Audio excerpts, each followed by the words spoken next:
Good evening, everybody, and welcome back to the Final Flight podcast. Merry Christmas. Christmas special is here. Hope you're ready to get stuck into some festive action.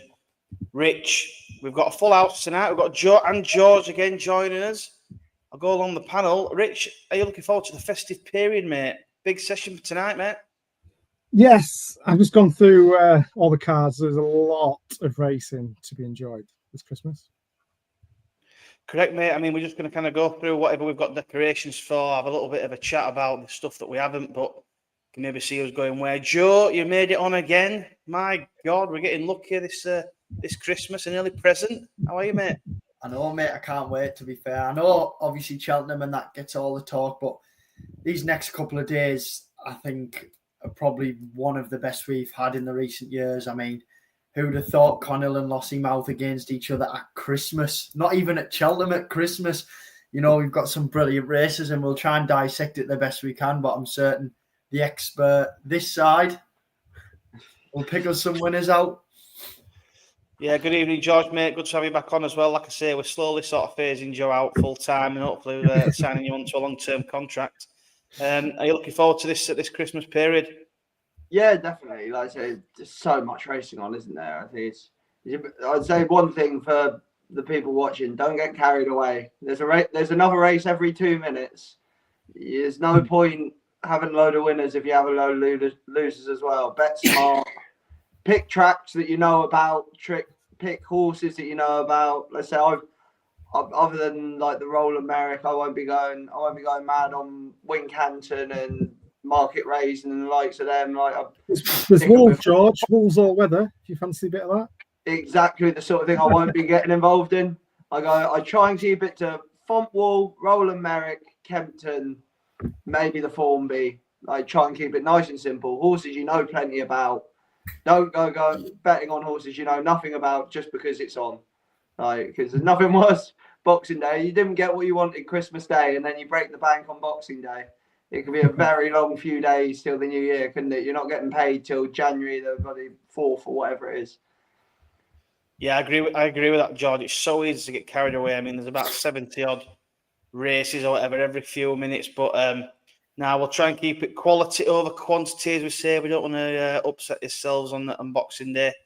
Michael's on. Good evening, Michael, mate. Hello, lads. Come on the racing. Let's have it, boys. Well said, George. Yeah, it's a big day. And we're going to enjoy talking about it now. We've got some massive clashes. Obviously, the declarations this morning have perked us all up quite a bit.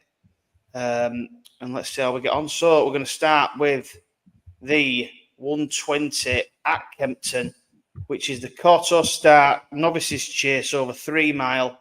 Obviously, the Jukebox Man's been declared in here currently as favourite around evens. Highlands in here, the old favourite of mine who's won a couple of races for me. Masaccio was second to the Jukebox Man is in as well. White Rhino's in here, Rich. Joe, can you believe White Rhino's in here? Welcome to Catrice or Cartrez. I'll come to you first, Rich. You can kick us off, mate. Is it the Jukebox Man's to lose? Do we give White Rhino a chance? What are you thinking? Yeah, we'll start with the Rhino. I mean, he's a podcast favourite. He started off at 71 over hurdles, and now he's rated 141. It's just insane. It's amazing what it is. It's absolutely amazing. Yeah, I mean, he's unbeaten over fences. It's a massive step up in class into a Grade 1. I think the target is the National Chase, which I think is a 0 to 145. So, if he wins that, National Chase will be out the window. So I think they'll be probably looking at that mark and thinking it's just on the edge of the National Chase. So I just think he'll run well, get the experience, and then head something like that. For me, it's just all about the Jukebox Man. I think best price is still about 11 to 10. I thought it was ultra impressive on his chase debut. I mean, that was over 2 miles 3, probably a bit too short for him. I mean, he's an Albert Bartlett runner-up. Finished behind Stella Story, and then finished behind the Dancing City, I think, at Aintree. So, I mean, that is decent form. I mean, both of them have come out and won on their chase debuts, and the Jukebox Man was just ultra impressive. I mean, he's back up to 3 miles. I think he's good. He's obviously in my anti-post team as well, so that will. There's no bias. There's no bias there, isn't no there? bias at all. Good man. I'll come to you, Joe. I mean, obviously we like White Rhino. I do think it's a little bit of a test. I mean, not obviously. I mean, if he somehow went and won this race, they kind of think, well, we're going to chuck him in a Browns, and if he's sort of beaten, I think his mark will be all right, and they kind of know, right, let's continue this plan. What do you think for this race, White Rhino? And I'll be honest, mate. I know we love Greenall and Guerrero, but I don't think White Rhino has a chance, really. I think with the ground being on the good side as well, I think you'd worry. He's a massive horse. You know, the way the Jukebox Man won the other day, and you've obviously got another one of your favourites in here, James Highland, too. Both, I mean, the Jukebox Man, it's the first time on anything with good in the description the other day, but he winged the fences. Highland the same. He seems to like the good ground. I think it's all about the Jukebox Man, exactly like Rick said. White Rhino, he'll have another day in him. I think it's a nice bit of experience. It's a good race for him to just hop around, 3 mile round Kempton, sorry.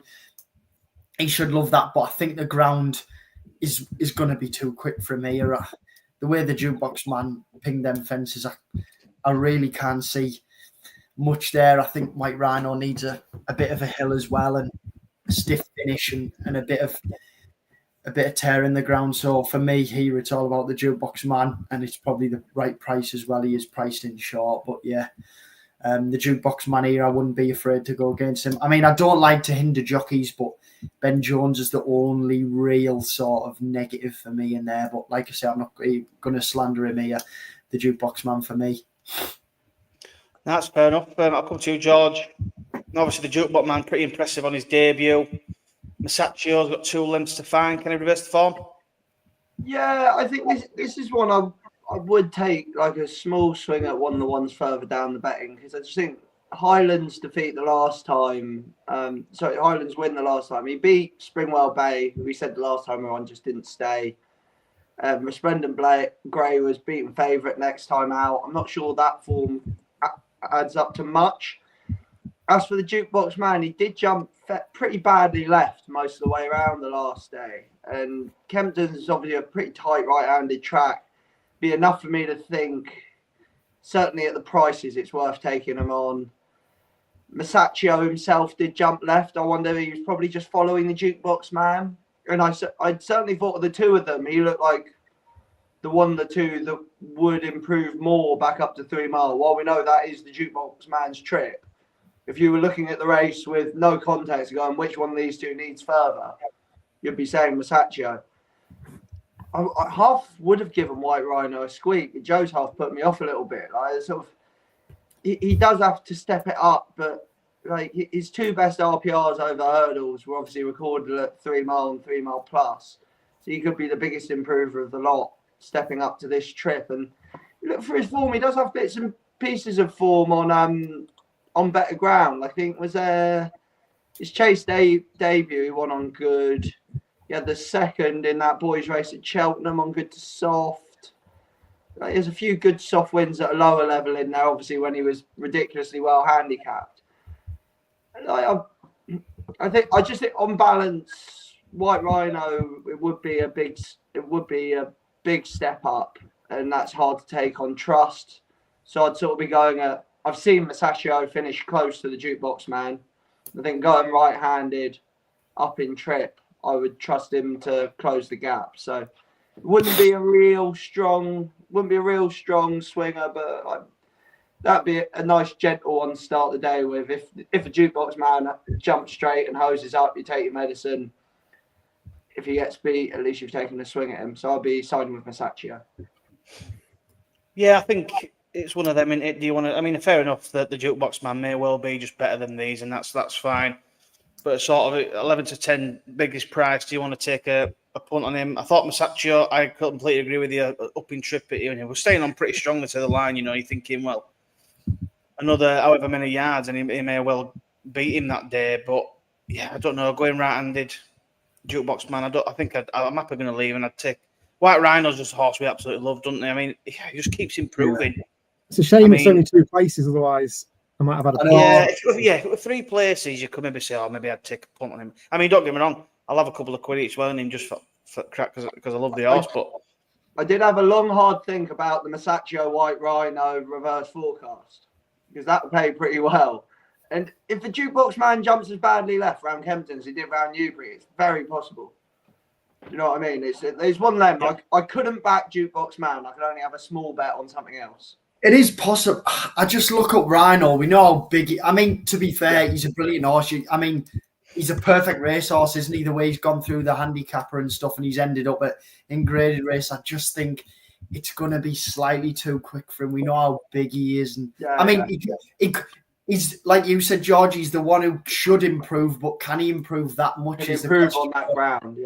Yeah. But then, obviously, you know, when you mention the Jukebox Man, I think it is a very tough race, isn't it? I mean, like you say, if the Jukebox Man jumps straight, you take your medicine. But to be fair, I think that's the one reason that I probably wouldn't have a bet is you're not getting 3 places. Yeah. To me, it's either a no bet or you have a small bet on one of the others to beat the Jukebox Man. I don't think at 11-10 you can back him when he's jumped that badly left the last time and it's Kempton. Yeah, I'd agree. I mean, a lot of people I'll have him in the Accas and things like that, and it's like fair enough if you want to back him, but based purely on the single race and the single and the price, I think I'd take a punt on that Masaccio each way. White Rhino on the decent ground, although he has won on good ground. I think obviously been at a lower level, he's kind of just got away with it. Whether he'll be able to do it in this sort of higher level will be I mean, I'd love him to just prove us all wrong and just go and win and keep improving. But then again, I kind of want to lump on him for National Chase. I think he wins that going backwards, to be honest. But yeah, it's a tasty little race to and I'd like to see. Well, to be fair, I'd like to see Rich's anti-post pick in the bin as well, which would be quite good. But talk about that later. Fenton John's on 2 in a row for Joe. Nice lad. Come on, Connie Hill, get in, Fenton, my lad. Yes, man. I like you. Racing Lee's on. Good evening, Lee, mate. Hope you're well. Nice to see the Ginger Ninja back. Have a great Christmas, lads. Best of luck with all the best. Yeah, good luck, mate. Michael's on. White Rhino, I bet Santa is back in it just before he rides his white reindeers around the world. Yep. He'll be paying for all presents with winnings. Just had the month's wages on Editor de Gite. Is the deck talk out yet, are they? Is that George? That's the 27th. Yeah, I think He'll. I think he'll run, but he. I think don't quote me on it, but I think the plan is for Freddie Mitchell to ride and take £5 off. Oh, so that might be a Final Flight exclusive. That say no more. Final Flight podcast exclusive. Clickbait. Lump Christmas bonus paid for £5 off. Gets in. Let's put Desert Orchid. Yeah, even more weight off. Might have more on. Get the lot on. Well, Ellis, if you don't win, you know where to come. George said he'd win, so gamble responsibly. But always gamble responsibly. Yeah. We like that one, don't we? Right, we're going to get into a big one now. The Christmas hurdle is here, guys. Constitution Hill is back. Lossiemouth, she was declared just before the end of the declarations. Willie Mullins keeping us waiting. Burdett Road's obviously in here as well. Lump sum. I'll go back round the other way. I'm going to come to Rich last. We can't come to blows here. George, obviously, I mean, for me, it's not any sort of betting race. It's a purely debate and watch and enjoy. Constitution Hill, Lossiemouth. What do you think? I think you have to come at this with a logical head. If Lossiemouth runs to the mark she ran to last time out, you take her £7 allowance into account. That means she has Constitution Hill will have to run to within £8 of his absolute best to beat her, which off 366 days off a track is a huge ask. And to be honest, I think that £8 is probably more like £5 because she's going to improve for the run. She's going to improve stepping back down to 2 mile. I think he might have to perform to within £3 of his best off 366 days off a track, which Nicky's a magician, but I don't think he can do that. And I think he's This is not to say he won't be back to his best come Cheltenham in March. Don't get me wrong. But I think on this occasion, the only bet you can make is Lossiemouth. No, I mean it's a fair comment. I'll come to you, Joe. Obviously, you know, George is right. I mean, I'm in the camp of the only way Lossiemouth beats Constitution Hill is if he sort of underperforms or he's not fully wound up. She's got everything in her favour this time round, hasn't she? I'm not too sure. If you look at, I mean, obviously she has been mighty impressive, but the best horse she's beaten over 2 miles being Gallimar. So I mean, yeah, she won very impressively last time. You couldn't be any more impressed. But she beat Tia Hoopu and they were ready to pull him out. It was 2 mile fun. It was good ground. He's a 3 mile horse on soft, heavy ground. It's going to be what a race it'll be. For me, I'm all over the English side. I'm all over Conhill. I think it's the only chance she'll ever get above even money again for Conhill, because when he puts her back in her place, she will go back to the mare's hurdle.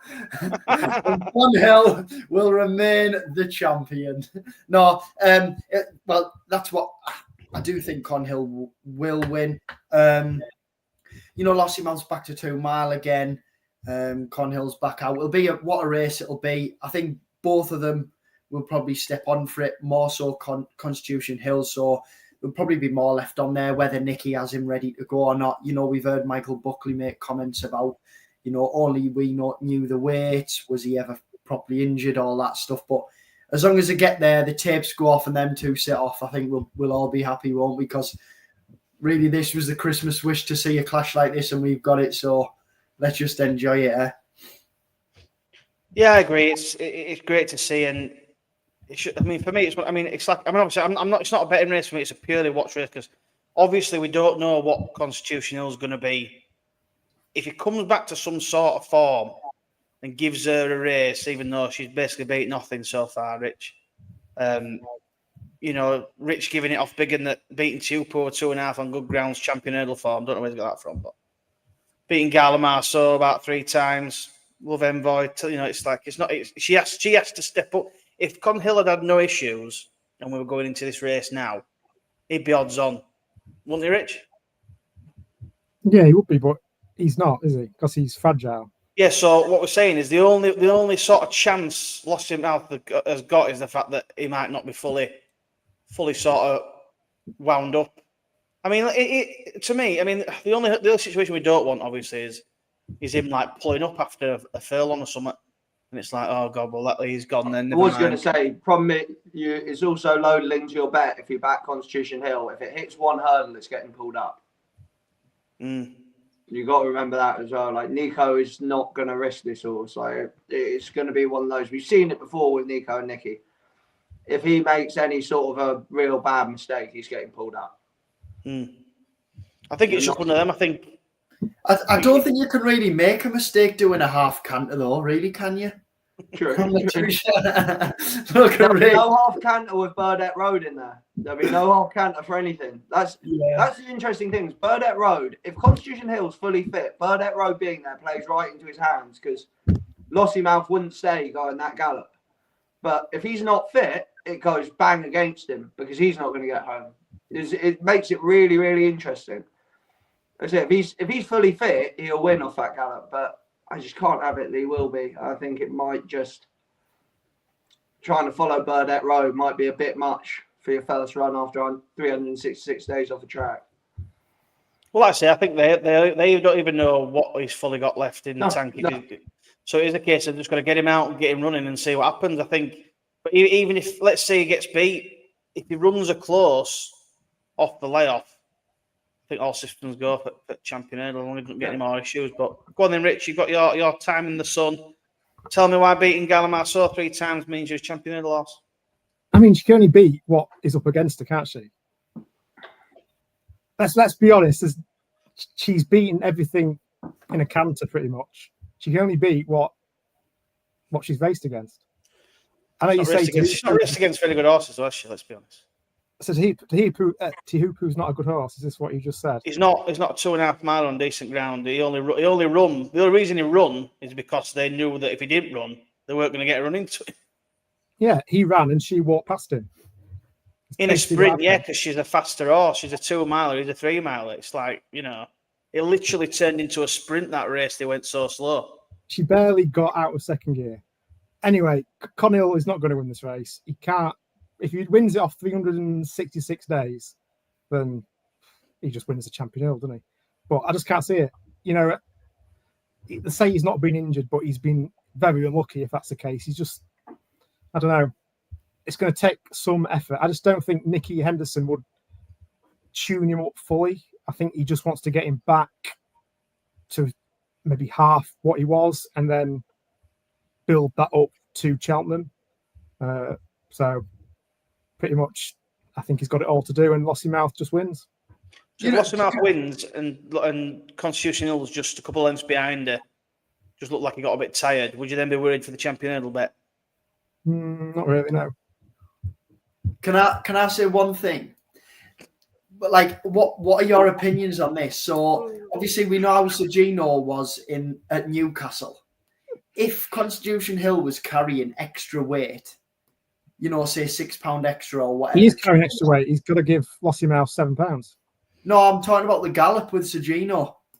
Do you think that gallop was so bad, George? You'll know, like horses coming off a layoff. Obviously, Sergino, ran at Aintree and then was fit. Do you think that was a horrendous like as bad as they made out with if the weights were? I look back and I do think. Why would they run Conhill on heavy, soft ground, extra weight against Sergino when he's not ran since December? He was working in crap ground. It turned into a sprint against a faster horse. The thing that baffles me about it is that it was allowed to happen, because the last time. And apparently he was 3 stone heavier. Why not working with Doddy the Great or something like that, like something, or First Street, or like something that will just go with him? I can't even really see the benefit. I get both angles of the argument, but I'm just thinking, well, if he's galloped that well against Sergino and it's turned into a sprint, he can't be that far tuned off. And if he had a problem that day, can you imagine if he's got 3 now? Well, I was thinking the way to play this maybe is you back Lossiemouth on the day, and then you put a Constitution Hill, Christmas Hurdle, Champion Hurdle double. So I think we can agree, even Rich, Constitution Hill beats Lossiemouth on Thursday, he probably wins the Champion Hurdle. Probably. I would still be sceptical about backing him for March, just because of his record. Yeah, pretty much. That maybe some form of that. It is probably still worth a punt, but I won't be going balls deep into it. Yeah, that's it. I'll be backing Lossiemouth on the day, but I would think about if Constitution Hill was a bit bigger than 9-4 for the Champion Hurdle, I might have like hedged it with that, but that's the only reason, because he's 9-4. I wonder if you put it in a double with the Christmas Hurdle. If he wins one, I assume for that market. Yeah. I just think he's going to go favourite if he wins this, isn't he? But then, that's like just food for thought. I haven't really fully developed it in my brain, but that is potentially an avenue. Whatever that pays 9-4, and sorry, I haven't got the Christmas Hurdle up in front of me anymore. But 9-4, and what was he? 11-10 or something like that. 5-4. Yeah, maybe that's the way. But I couldn't back, of course, but Lossiemouth on the day. Yeah, I think it's a fair point. I think it's a mouth-watering clash. We just need to hope that Conhill doesn't just pull up or something, because then obviously it's the dream's over. But we need him back to, if he comes back to any sort of decent run, even if he gets beat, but he's running in behind or just looks like he gets a bit tired. I think it certainly turns up the heat in the Conhill, Kempton and Champion Hurdle, 7-2 on William Hill. Skinny enough, isn't it? Yeah, it's still very. I'm surprised it's that short, actually. The Lossiemouth double is 7-2 also. Maybe there's a bit of money coming for Conhill. I think. You think the closer we get to the off, the more Conhill will get backed, especially if they see him lining up. Yeah, I think there'll be late money for him. The way to do it might be just work out whatever you would have won on Lossiemouth and cover it with the 7-2 Christmas Hurdle and Champion Hurdle. I do find myself doing maths quite a lot recently. I just want a good race. But I tell you what, I will take so much pleasure if Conil just jogs past Lossiemouth like she did to Tupu. Verdict Road makes it a good gallop and don't turn it into a sprint because he might get done for a bit of toe if he's off the break, like we say. I can't see it turning into a sprint. Burdett Road round Kempton. Yeah, he's got to get going off it front and make it a strong gallop. And who's going to follow who there? Is Lossie going to follow Conhill? I think Lossie will follow Conhill. Obviously, it's all on the start, isn't it? Conhill might be dropped right in. Because I think especially if Burdett Road goes off quick, I think he might sit right in and just basically ride him to get home. And if he wins, he wins. If he doesn't, at least he hits the line. I think their priority will be Constitution Hill hits the line running, regardless of where he finishes, which I think could mean he'll sit a bit further back on him. Yeah, they might not even be that bothered about winning. It's more about the run. Obviously, unless he picks up the bridle, and then Nico won't hold him. So it's so interesting. I just pray that he don't just like pull up for no reason. Like nothing happens. Jumps first one well, and then all of a sudden he's just off, and it'll be bad. But let's be honest. I think if Nico does put Conhill up there, I think Paul will be absolutely all over him, making sure he doesn't miss a beat. Yeah, I think that's what they'll want to avoid. Yeah, they'll keep him out of the fire and just try and make sure he hits the line. Well, it'll be interesting. I can't wait. We all know Twitter is going to go mental after that race, whatever happens. And the funniest one would be Burdett Road sets off in front and just doesn't see another horse. Imagine that, like you got lump sum and around Kempton. The lump sum Burdett Road forecast. Didn't the Evan Williams horse win the Christmas hurdle that way? The grey horse. Maydall, I think. Yeah. Like that kind of its name now. Oh, lovely horse. Lovely horse. I can't remember its name, but it was Adam Wedge, wasn't it? Maydall in the Christmas hurdle. Like Kempton, if you get away from them, you don't come back. I remember actually, funny enough, riding against Harry Cobden. I think it might have been his first ever winner. He made all over 2 mile around Kempton in the boys' race. Thinking, who is this 16-year-old and how has he just done that to us? And the rest was history. Well, it's going to be an interesting matchup. Let's hope it all goes to plan and we get a good battle. And whatever happens, as long as Conil comes through it well, I think it'll set the champion hurdle up nicely. And if they can all get there in March, even better. So we shall see. Right, we're going to move on, lads. Another big one. We're going to do the King George now. Obviously, you've got Spillane's Towers now in as favourite. It's 4-1 on Hills at the moment. Banbridge is in here, second favourite. Ile Francais is the third favourite. Grey Dawning. I'll go through them all. La Home Press for Venetia Williams. Corbett's Cross is in here now. Inviolén. Juntos Ganamos. Another friendship. Brave Man's Game is in here. Big Price 20-1. The Real Whack 25-1. And General on Chef 66-1. Short go this time, Joe. The King George on good ground. What are you going for? Do you know what? I think the stars are aligning for Banbridge. I really do like this horse, Paul Townend on. Probably no better jockey. I just think he's always from the start of his career. They've always wanted good ground on him, and anytime he's got that good ground, he's found himself right up there. And the race in December against Energamine, was he going to win? Was he not going to win? Who knows? But he was giving Energamine plenty away that day. And I feel like he didn't really make much of a mistake at the last, but you can't blame anyone. He was running a good race and he was giving a lot of weight away.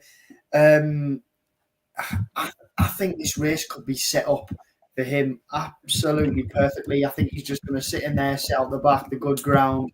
I think he could take the world a beating, to be honest. I know he is pretty short 5-1 in a King George, but yeah, I think he could be up there. He's my pick for the race. Yeah, fair enough. I'm not too sure myself on Banbridge. I'll come to you, George. What are your thoughts on Banbridge? I mean, obviously up to 3 miles. Do you think he'll stay? Spillane's Towers in here, obviously supplemented and things like that. Will he go on the ground? What are your thoughts, mate? With Banbridge, simply at 5-1, not knowing if he stays is a bit much for me. LA Francais is a little in now. I did back Spillan's Tower for this at, I think, 8s when he needed supplementing. But I do remember Jimmy Mangan said he wouldn't run unless there was soft in the going description. And it's now good. And I think JP McManus might have told him it is running. Because I expected him to come out and he's not come out. So I think it changed to, it went from if they're soft in the going to now, as long as it's safe. So it's yeah, exactly. Yeah. And like maybe that's just, you know, himself wanting a runner in the race and maybe there's something behind it. But the only thing at 4-1 now, the only doubt I had in my mind was he was ridden to run well in the John Durkin. Like he was maybe wouldn't finish as close to Factor File again. There's still plenty of top notches in behind him, and he will take a step forward back up in trip and say he's got less of a patchy profile than Le Francais or Banbridge. He'd still be my pick to win the race. Would I back him at 4-1?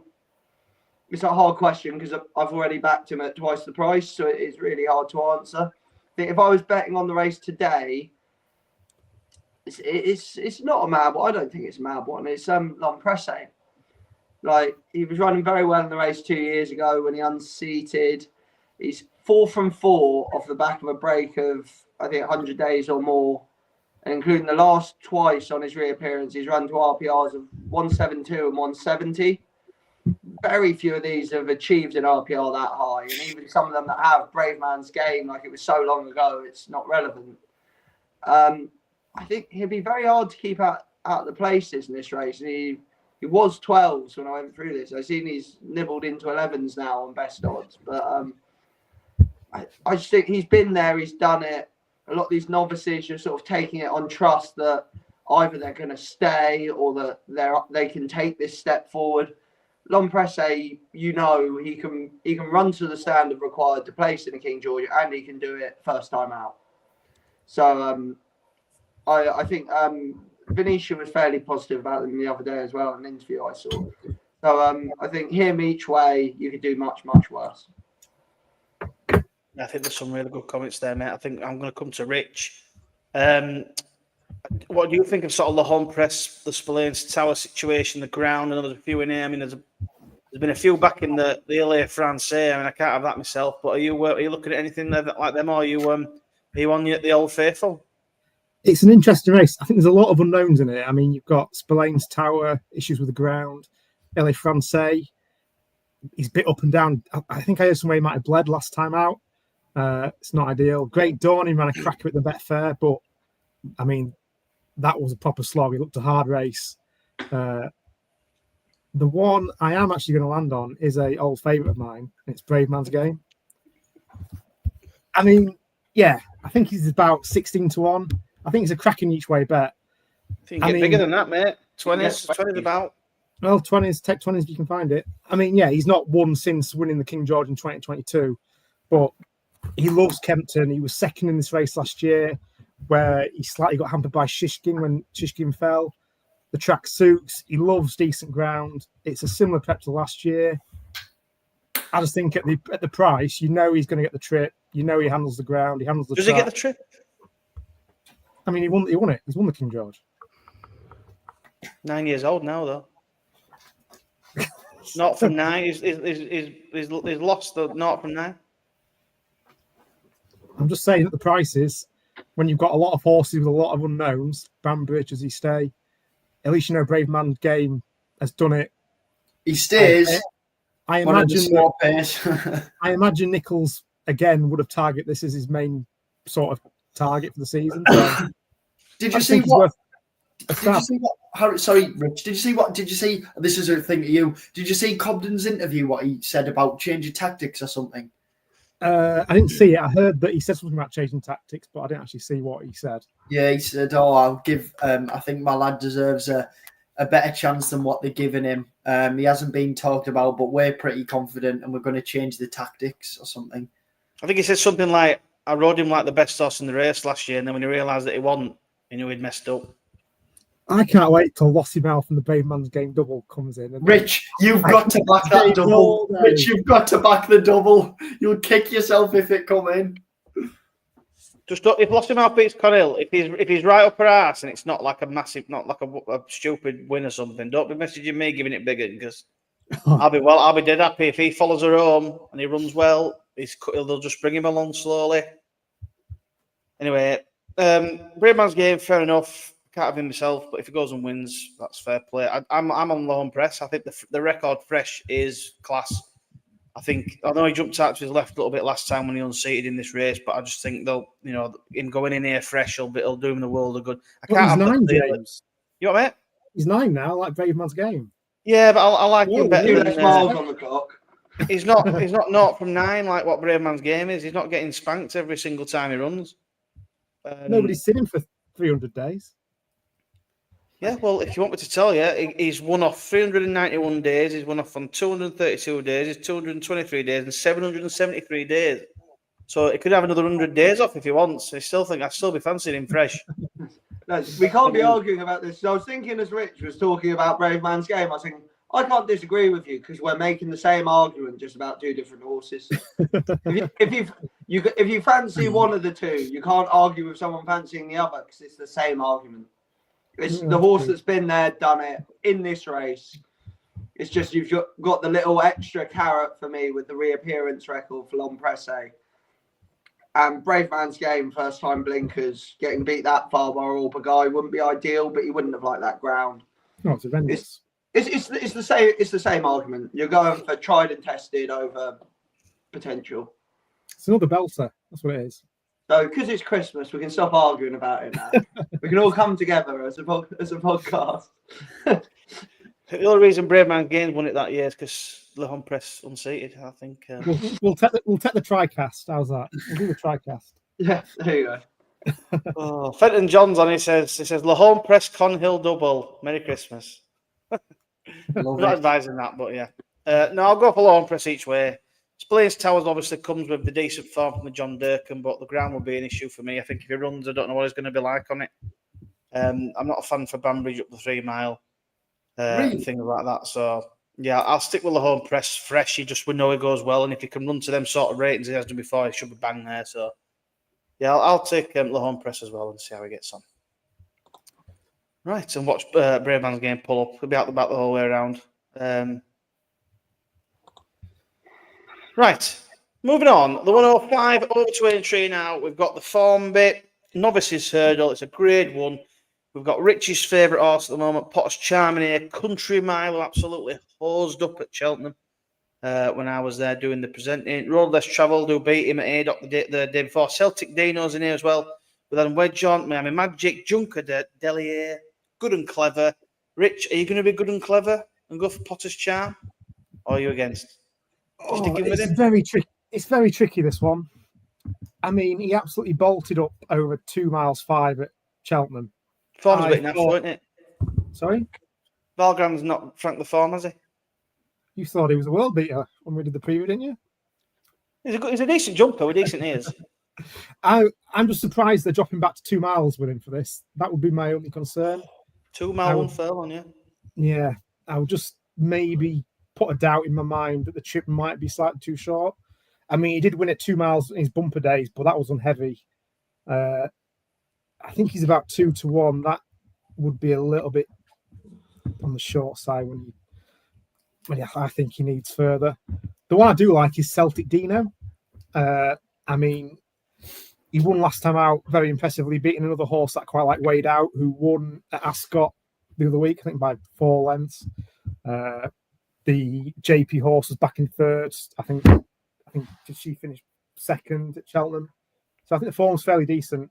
I think he's about 11 to 2, is he? Something around there. 7 to 1, best price. It's a good price. I'd take that each way, I think, on this. I mean, I think the trip's ideal. I think he might be a bit quicker than Potter's Charm. So, yeah, I wanted to take a chance, even though I do like Potter's Charm. That's a fair comment. I'll come to you then, Joe. What are your thoughts? Obviously, Potter's Charm dropping down in trip. Here we one of the front of the market. Merry Christmas, Rich. I agree with Rich on this. I am a Celtic Dino fan. I know, obviously, I was against him on Valgrand. I think he is an exceptional horse, Potter's Charm, but his trip is definitely over further. I know he's entered in the Challow, but he's not jocked up. I'm not sure what's going on there. But I think out the rest of the market, I think Celtic Dino's probably the one who we have seen the best of, but we haven't seen it in the top company, and he could improve. This season he's went off 4-9, 2-5, and 4-6, so he's probably ought to beat who he's been up against. But when you look at where the horses and the horses in behind him, they are pretty good ones. Rich mentioned Weird Out and horses like that. He has good form in that bumper behind Let It Rain from last season. I think 7-1 is a massive price, to be honest, each way. The only disappointing thing is you're only getting 2 places again, which is probably the most annoying thing if you are looking at a bigger price. But I definitely do think it is the right time if you are going to be taking on Potter's Charm to take him on now. And I would probably back now before, in my opinion, Potter's Charm ends up in the Cello, but we will see. Yeah, I'll come to you, George. I obviously, I look at that Country Mile. He really impressed me when he won at Cheltenham. Obviously, didn't really beat Palacio. That's nice. Obviously, bombed out. I think he maybe reverses the form of that road less travel, but I don't know. He screams like the sort of horse that might look for a handicap with him off 138. Whether they're going to want to win this, Keelan Woods is on, but yeah, I don't know. What are your thoughts on this race, mate? And I'm going to put Ellis's comment up because it looks like he spent a lot of time on it. I think I'm with Country Mile. I think he really impressed me last day in what was actually a very strong 4-runner race. Mm-hmm. The only thing you can say again, the pace was frenetic and he was ridden out the back and sort of came through and picked it up. But the style he did it in was very hard to ignore. He's got the second highest RPR in the race. I think 6-1 is way too big. I do respect Celtic Dino, though. Like, his form hasn't been harmed by Joyeuse, obviously being an unlucky loser the next day. And as Rich said, that horse weighed out. He beat one of ours at Ascot the next time, Miller's Spirit, who I think he won 5 on the flat this summer, and then won on Hurdle's debut, like going away, and then this weighed out kicked him out of the way. Like, he's in the form of his life, and this thing made him look ordinary. Like, you'd have to think the horse that beat him is very nice. But just the visual impression on Country Mile, like, would be enough for me to just side with him here. Do you not think the race kind of fell apart there at Cheltenham, going off too quick in front, and he just picked up the pieces? It did, but something has to keep going. And it wasn't like he was ridden out the back and he was clinging onto their coattails and he stayed on. Like, he's never come off the bridle. Like, I think I like him in spite of the fact the race fell apart. There was no point in the race. The fact that the race fell apart and he didn't ever seem under any pressure whatsoever is what makes me like him more. Do you know what I mean? Like, it'd be one thing if everything up the front stopped and he's just managed to hang on to their coattails and then just get home. He was bang on the bridle, going a pace that saw everything else stop. Like, it was the visual of it. It's hard to explain, but the visual of it just made me think that this could be a really nice horse. Yeah, I mean, obviously I was there at Cheltenham when he won, and I know that's nice. Didn't really run much of a race, but Palacio set some decent fractions, and like you said there, he's just completely jogged past, and Harry Skelton's not even moved a muscle. I really like him. I think he reverses the form. Like I said, he reverses the form and road less travelled to the Haydock race. That was on bottomless ground. This is on better ground. I think he's improved his jumping. He seems to have took a big step forward. I do like Celtic Dino and all that, but I'm not a fan of Potter's Charm dropping back in trip, and I'm more than happy to stick with Country Mile here as well. Each way, it's a shame we haven't got 8 runners, so it's 2 places. But I think, yeah, he'll either win and get nudged up a little bit. But yeah, I really like. I think he's a very, very good horse, and where he goes after this will be very interesting. I'm going to put Ellis's comment up here on King George. It looks like he's put a bit of an essay in. But I'd rather be a backer than a layer of Forza Splains Tower. Banbridge staying out. It's not to be a slow run 3 mile either. Ilya France Fraser odds on, or at least evens to be pulled up. Yeah, I can see him being pulled up myself. Corbett's Cross might be pulled out. Braveman's Game hopefully won't ruin his national mark. Rich, you listening? Bottom tweet market don't have a chance. I have no idea what you're done to Guantanamo. I like that. The whole press being fragile, making his comeback, so I wouldn't mind seeing him run well. So they think about a Ryanair Envoy LN. Yeah, and then he put ignore it, he'd be behind. But don't worry, mate, we always get the comments up. I always put a star next to him. It's going to be Was that interesting. the tip for Envoy Len in the end? I think he's gone with Envoy Ellen in the end. It must have been it fitting in more work. Envoy Len and Corbett's Cross are both in. Are they both in the Tremor race still? Potentially, I think they might Well, be. So they might. Like I say, they might not go. They might not go. Like I say, it might put up a little bit. Are they in the Savills? They're somewhere. I think they're both in the Savills. Anyway. But I'm the biggest Envoy Len fan going, so I won't. I'm just not sure Kempton's his track. Yeah, they might skip it and go somewhere else. We shall see. His biggest blowout of his career was it the only time he ran the King George, wasn't it? It was in that Brave Man's Game King George, I think, wasn't it? 2 years ago. He's on Spillane's towel, but I think Envoy Ellen overpriced. Yeah, it's fair. It's fair.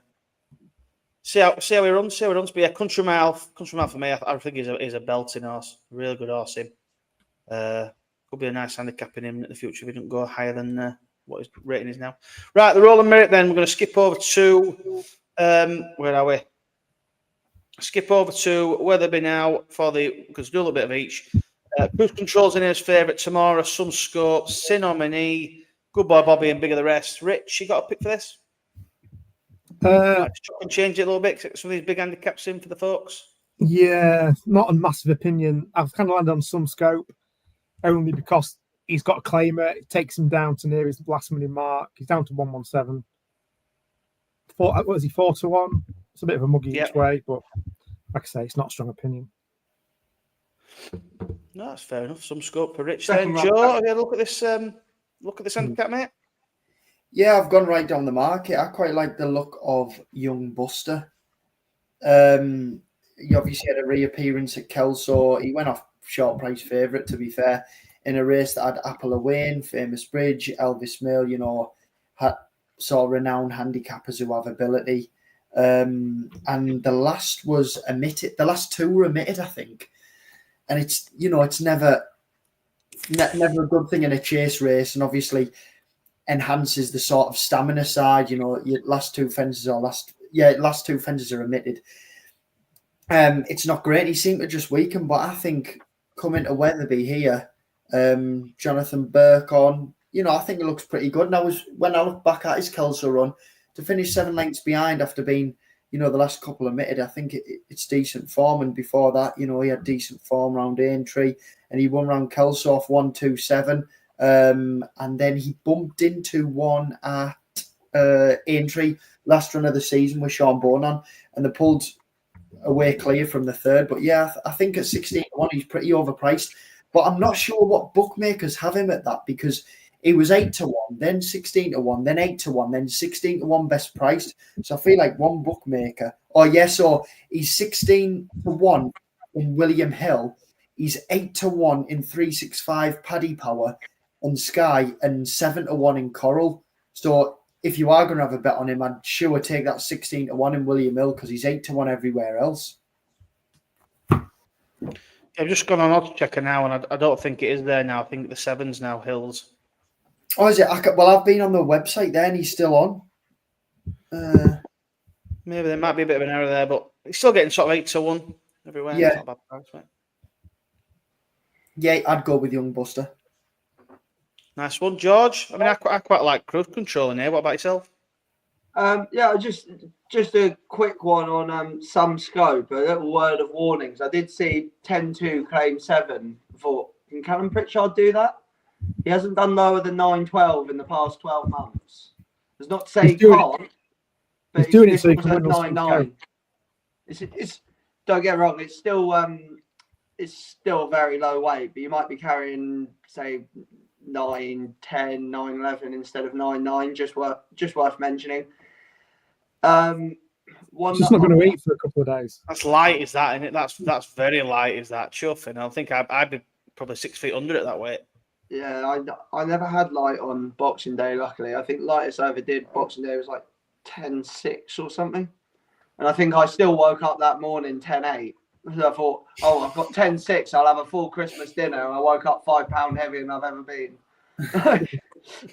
But yeah, I've gone for a horse in this race as Weatherby form figures of 1-1-4-1. Unfortunately, his age is also 1-1. It's Good Boy Bobby. He's not getting any younger, but that 4 from 5 at Wetherby, including when winning this race 3 years ago, or £15 higher. Obviously, that was 3 years ago, so you can't really count that as a winning mark for him now. His last winning mark was just over a year ago, winning at Sandown off 135. He's now off 131, and he's been running well. He's been placing off around 132, 133 so far this season. He has another £7 off from Jamie Brace, which takes him down to 10.2. Jamie Brace's lowest riding weight in the past 12 months is 9 stone 9. So hopefully, A, he'll do the weight, and B, he'll still be effective at the weight, because it's a good £5 higher than his minimum. I just think that the extra pound off he gets from his last run, an extra £7 from Jamie Brace, could be enough to see the runners seconds and thirds this season turn into a win. He does go on most grounds. I think this horse, his last 2 wins are on good to soft, which is what you're likely going to get here.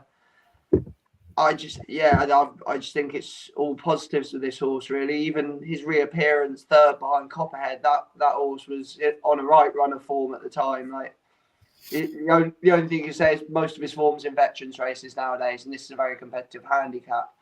But I don't think this is the best Rowland Merrick we've seen in recent years by quite some way. Like Tamuras is second favourite, like while he was a useful novice hurdler, like he's not set the world on fire over fences yet, has he? So I'll go with Good Boy Bobby each way, 14-1. I'd nearly say you're a certainty to finish in the 3. I love it. It's good each way. Like I say, he's got good form figures at Wetherby, so why not? I quite like Cruise Control. He's had this fitness spin over hurdles, back over fences, back up to 3 mile. I thought he was a fair favourite. 72 is not a bad price. I quite like him, so I'm going to stick with him and see how they all get on. I'm going to switch us over now to the Pertemps qualifying race over at, where have I got this? Where is it?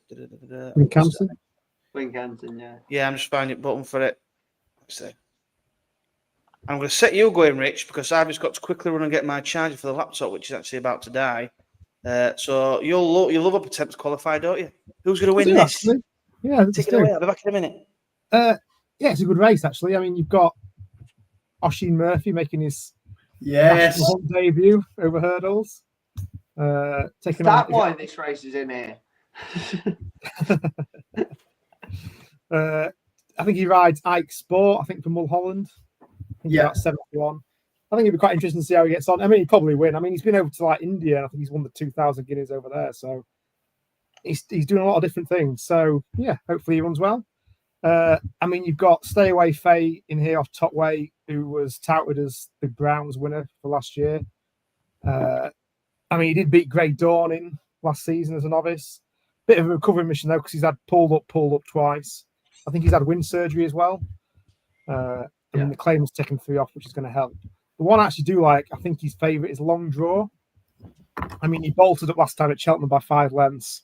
He went up 7 for that, but the claim was going to take that down to only a £2 increase. I just think with that, he's still got a lot left in the locker. And I think if you win the Pertemps now, you automatically get qualified. Is that you automatically? Yeah. So, I mean, I think his mark is 127. 127. So I think they'll be looking to win this just to make sure that he does get in. So, yeah, Long Draw for me.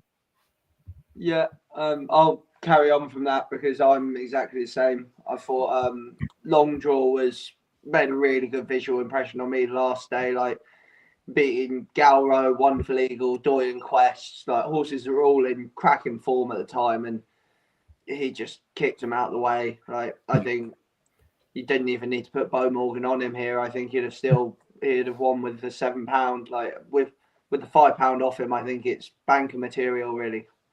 And I said your only worry in these Pertemps qualifiers, like you said, was which horses are motivated to win. He's not getting enough 126, and so he would need to win a race to get in this. The fact that it's a Pertemps qualifier, it's winning you're in as well. So it's he's doubly motivated to win this, which is very rare for a Pertemps qualifier, and probably a sign that the new conditions are working. So yeah, He'd nearly be one of my best bets of Boxing Day, I think.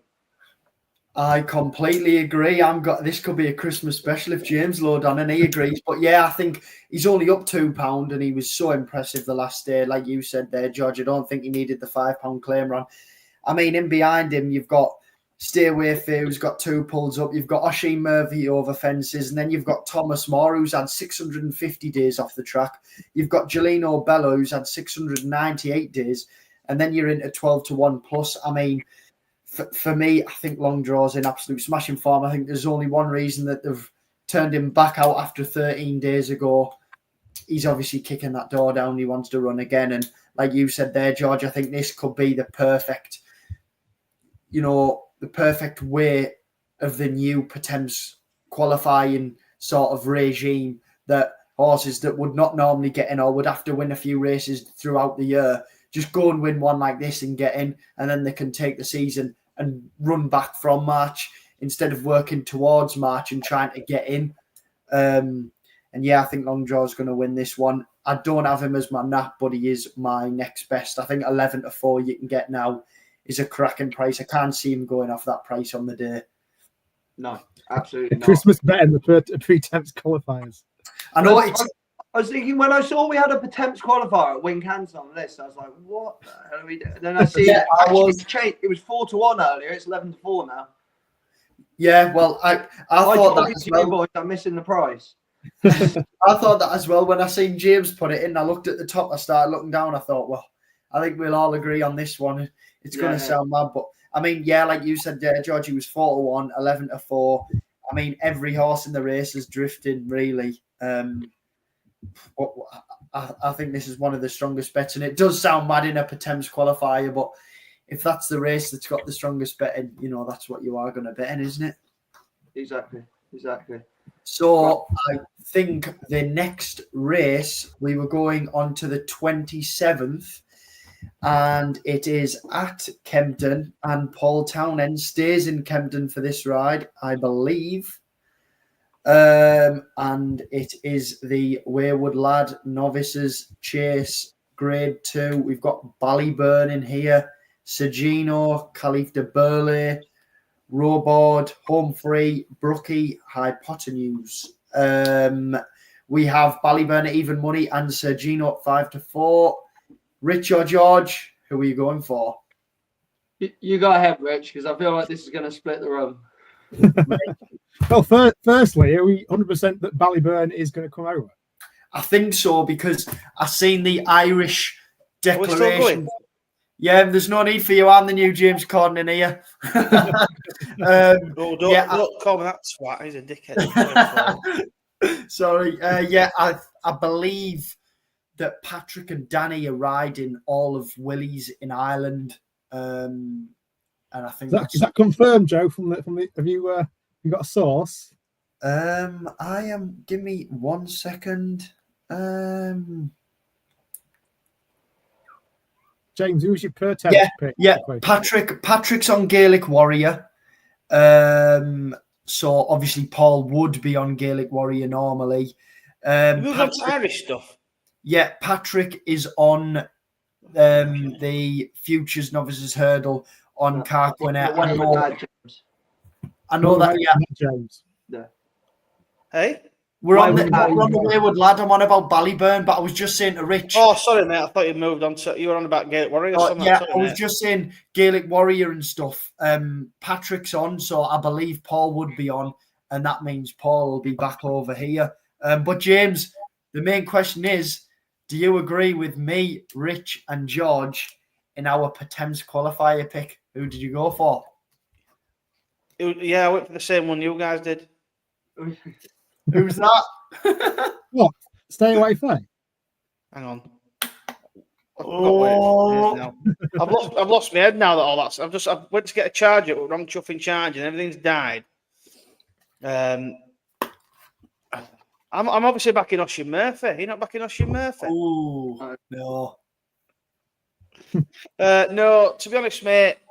Looking at this. I mean, I'm going back to kind of another horse where I saw him live recently, and it was Long Draw. Yeah. Is that the first time all four of us have tipped a horse? I think Yeah. it might be. Podcast snap. Christmas snap in the Pertemps Qualifier. Pulled up at the back. Well, mate, he's absolutely bolted up against Gold Road. He's rated 145. He's off. What's he off now? 127. 127, with a but a claim. £5 claimer on. 127. Claiming on. It's a point and shoot job. Get him a little bit further up in the ratings. Get him qualified and take your chance. Why not? I really like Long Joy. He's a horse that's been decent to me in the past. Although he's about 4 seconds to his name, but yeah, no, I'm a Long Draw. Bring it on. Come on, then. Can't believe we've all gone for him. That's weird. That. I know. The Wayward lad. Then who's everyone going for? Wayward lad. Then do we think it's going to be Ballyburn v? Yeah. Apparently so. I was saying, if you look at the decks in Ireland, they've come out and Gaelic Warrior has Patrick on, and Patrick and Danny are on all of Willie's in Ireland. So I think Paul will stay over. But just for me, I'm a big fan of him. I think Sergino absolutely bashes him. I obviously was impressed with Ballyburn. Me and you watched him live, didn't we, George? Hinton says to Gino to spot Ballyburn. No, Is he a 2 mile of Ballyburn? Is he a 2 mile chaser? George, what do you think, George? I don't think it matters what trip you run him over. I think he'll absolutely demolish whatever you put in front of him. Ooh. Obviously, the only thing, Sergino does get weight from him, but the couple of runs, Ballyburn's had a run over hurdles, over fences as well, which will make a difference. It's Gino's. Obviously, had plenty of schooling, but he's run first time out over hurdles. He's a big leggy horse, and I can't see what's going to take Ballyburn on for the lead here, which means Ballyburn will be able to get in his own rhythm. Maybe he can even get Sergino in a bit of trouble. I don't know if he's going to be able to go fast enough to do that, but as long as he can go fast enough to bring his stamina into it, I don't think Sergino even got upsides him. I'll tell you what, Henderson could burst Willie Mullins' bubble big time over Christmas, couldn't he? If Sergino and Constitution will wallop these two best horses. Go on then, Rich, which way are you swaying? Are you with Ballyburn? I mean, he's a superstar. I think Sergino's got the potential to also be right up there, you know what I mean? The two extremely talented horses. It's great to be able to see him go toe-to-toe and then see where they go after this. It's very tricky. I mean, I don't see Ballyburn as an Arkle horse, but like I say, if he does win this, then there's going to be no doubt that he's going to win the Arkle, isn't there? I'm surprised they're going over the fences with Sergino. I think Dylan mentioned it last time out that we've kind of missed half the season. He's been hurdles, then he's been schooling. I wouldn't say it was an ideal preparation. I mean, like you said, James, he's got amazing potential and ability. I'm surprised they're going for it. I would rather just see him wait till next year and sweep up the Arkle then. I mean, is he 4 going on 5? Caution, would you don't want me to win my Arkle bet, Rich? I'm shocked he's letting this happen. I'm shocked he's taking this on. No, and he's not one of them, innit? Quiet. Yeah, I mean, obviously, you talk about it's late in the season, but I mean, there's a lot of top horses we've not seen run yet, and I think it's like they're getting less and less, aren't they? He loses his £4 allowance 4 days after this race, which is just they don't get it for March, do they? You want to run them 3 times before Christmas? Use that allowance. Like I don't understand the doing it now. Like, especially if they can struggle, they can really struggle once the allowance is gone. Like it happened with Nassalam. Like it happened. It's the whole reason Salva's over hurdles this year is because of Nassalam lost the whole season of his career. Like, and I know these are better horses, but I can't. Ballyburn's 2 years older, and he's rated £5 higher, giving away £6. But he's too tough for a horse like Sergino. And the question you got to ask yourself isn't what's Ballyburn's best trip, it's what can beat him over 2 mile. Ballyburn's best trip, you're right, it's probably at the moment 2.4 to 2.6 in time, 3 mile. Yeah. It doesn't matter what his best trip is if there's nothing that can beat him over 2. Again, it's like it's not a betting race for me. It's a watch and see just what happens. It's a betting race for me. Are you lumping Sergino? I'm not lumping him. I just think you look at Sergino, it's just 2 mile, 2 mile, 2 mile, 2 mile. He's walloped everything in front of him, and everything that's been in behind him has been of decent form. you know, it could be a bad couple of days, couldn't it? It could be a bad Braveman's game win, Ballyburn win. It could be a bad. What I'll also say is if Sergino finishes second to Ballyburn and he's not far off, on his first chase start, that's also a good run. I won't be discounting him off that. You know what I mean? No, I think when you look at this, is it a vote of confidence? It's not a big betting race for me, but I would wear my heart on my sleeve and say Sergino, I think he will win. Is this a vote of confidence to say, yeah, he schooled unbelievably well to take Ballyburn on for the first run of the season? I know he gets weight, but either way, it's going to be a tough race, isn't it? He's going to be hard pushed.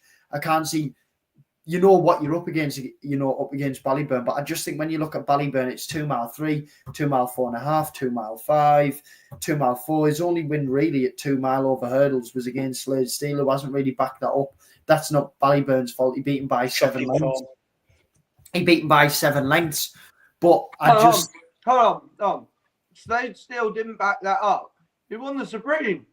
Yeah, but the Supreme, the terrible race. The Supreme hasn't backed up either, has it? I get what you're saying, George, but I mean, the form hasn't backed up. Worst Supreme we've ever seen. Yeah, the form hasn't backed up. Regardless of what trip Ballyburn was running over, would he have won the Supreme? Yeah. Oh, yeah. He would have won the Supreme, but I think that's Willie's decision in saying, well, whatever way we went, we could have won. But for me, the best decision for his chances were to the Gallagher's, they call it now, because he did say after, if I'd have switched it round, I could have won the Supreme and the Gallagher's. But this is the argument I was just making. I was going, his best trip is further, but does it matter? No, like I say, I completely agree, but I genuinely think Sergino is an absolute superstar. Yeah, fair enough.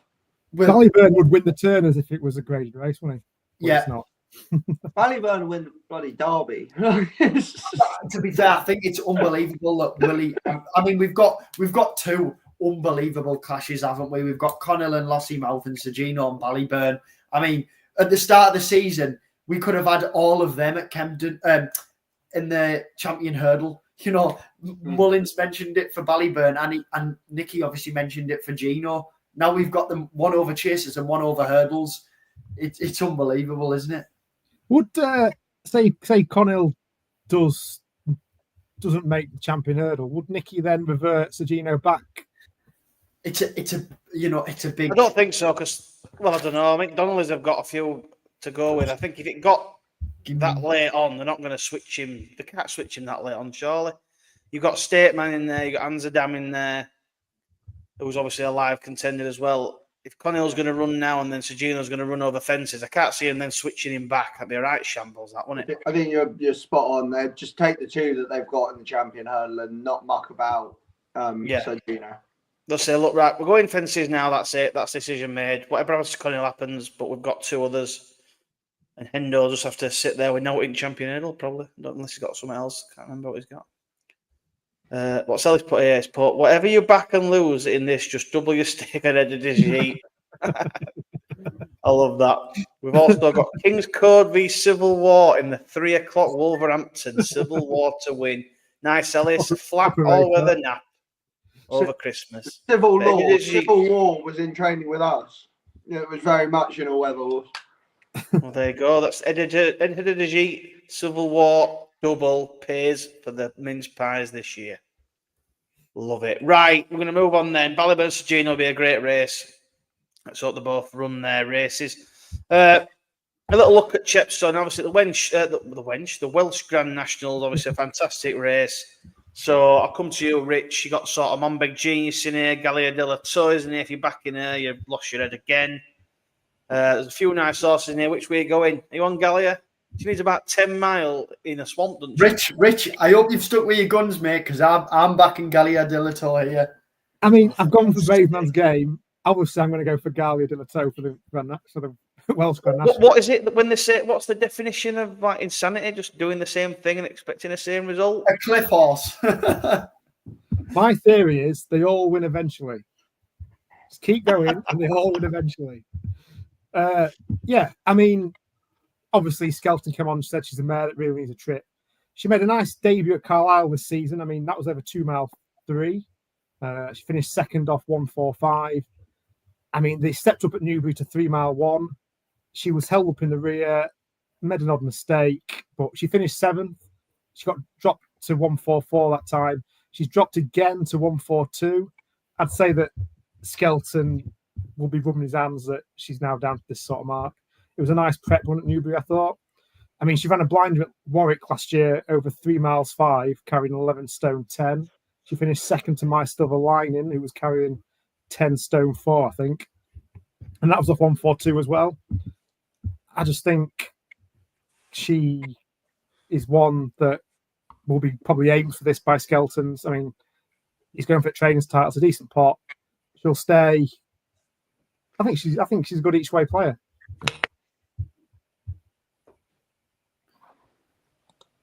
Perfect. Muted. James, you're on mute.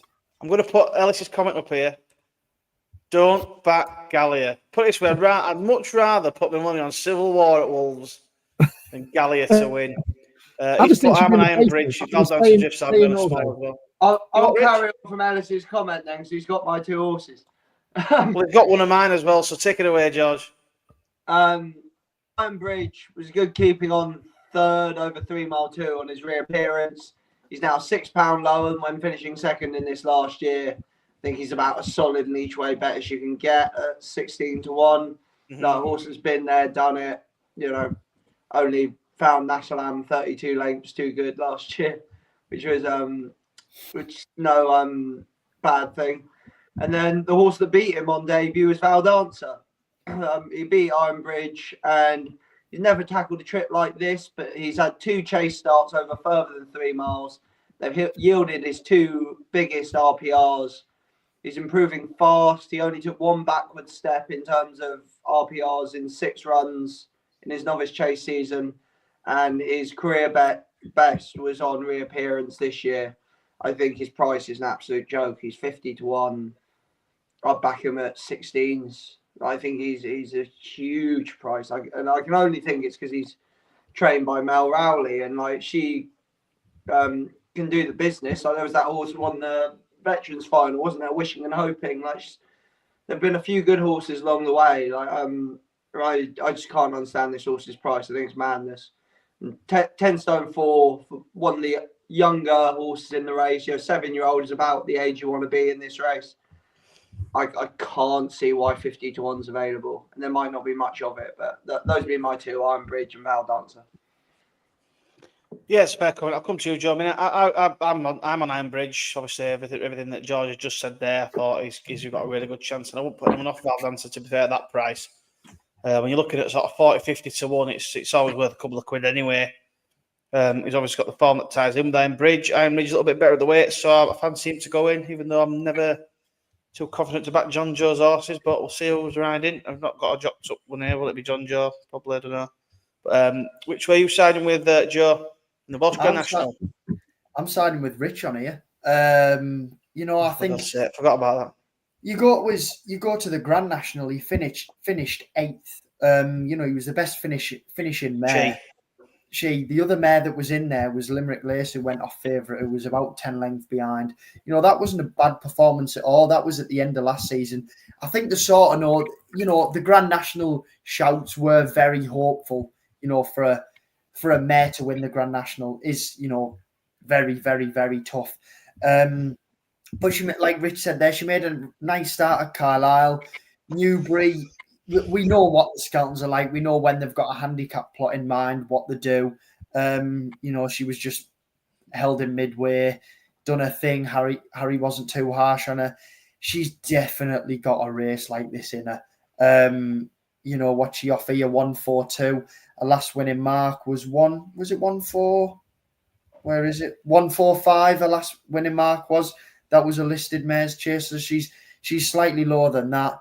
I think the Skeltons could have a spot on here. Ran 27 days ago. It's getting soft. The trip's going to be perfect. I think the Skeltons could have it here. I think this horse will be peaked for this, in my opinion. I think they know that the spring and summer targets are too contested with, classier horses. I think this one could be the shot that they've got. Absolutely no. Come on, Rich. I know we have don't agree, but I'll give you one of them for this one. Wash your mouth, Brave Man's Game, Galileo so treble. It keeps adding up to this. It's the retirement plot for Christmas. She'll win eventually. Well, you keep saying that every time she gets beat. She'll win eventually. Anyway, moving on, because then we'll do the Cello. A quick talk about the Cello. Then we'll have a look through some of the Irish stuff quickly. Then we'll have a quick anything else, and then that'll be us done. But the Cello, obviously we haven't got declarations, but you got the likes of Bill Joyce in here. Potts Charm, will they go here? Will they go for the race? We've already spoke about Regent Strolls in here. 6 Mile Bridge, the New Lion. Rich, if these sort of horses turn up, it's a decent race, isn't it? It's a good race. I just don't know what's going to turn up. I think Regent Stroll's been confirmed as a runner. Potter's Charm. I don't know. I think he might take up his declaration. I mean, Blue Devassi would be quite interesting. Romeo Coolio, I think he's staying in Ireland. The New Lion's one that I like. It's very tricky. I mean, Regent Stroll is probably the one. I mean, that is going to run. I mean, he made an impressive hurdles debut at Newbury, winning by 9.5 lengths. It's very tricky. I'd wait till declarations, but yeah, probably Regent Stroll, I'd have thought, but only because I know that he's going to run. Yeah, obviously we don't know the declaration, so it isn't hard. I'll just kind of put it in just have a little bit of chat. But George, do you think Regent Stroll's going to go and win? I sort of based it around Regent Stroll, the New Lion, and Bill Joyce are the 3 of the sort of better ones that are only in here. And of them, I'd be most interested in Bill Joyce. Like Quebecois made a very, very good impression on a lot of people when he won his point to point, and as he ran well up to a point in the Champion Bumper. He won that maiden hurdle at Chepstow that usually works out very well. He won that, I think, 8 lengths or something. And then Bill Joyce has absolutely turned him over. So I would be interested in Bill Joyce, but without prices, I couldn't say whether it's a bet or not. Yeah, true. Joe, did you have a look, or can we move on to the Irish? Yeah, I mean, I sort of agree. Regent Stroll, and for me, Bill Joyce. Bill Joyce was heavy. What was the race last season where he was absolutely smashed in? Was it at Cheltenham? I think he.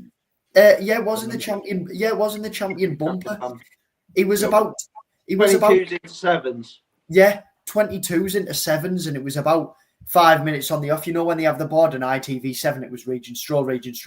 And we were like, what is going on here? And then obviously he come out at Carlisle and showed that, and he won at Sandown and bettered that. I think he's a horse we haven't seen the best of, but we all know Regent Stroll's had to talk about him. It's too hard to nail your colours, isn't it, when you don't even know who's in the race, how it's going to be set up or anything like that. But them are the 2 names that I've got in my head so far, so avoid them. Yeah, we'll do. So yeah, that'll do us for that. Then we're just going to swing through some of the Irish, kind of a quick overview. I know we won't go into it in too much detail. There's not many decks about, but we'll just kind of fly through it. The first one's obviously the long distance novice chase. There was rumours of a certain horse might be out of this, but Better Days Ahead does run in here. You've got 3 Gordon Elliott horses and Buddy 1. Rich, is it just a Gordon Elliott winner? Yeah, I think he gets first 3, doesn't he? Yeah, didn't you cash out Better Days Ahead thinking he went out though? I mean, it was a bit of a nasty rumour that going round, wasn't it?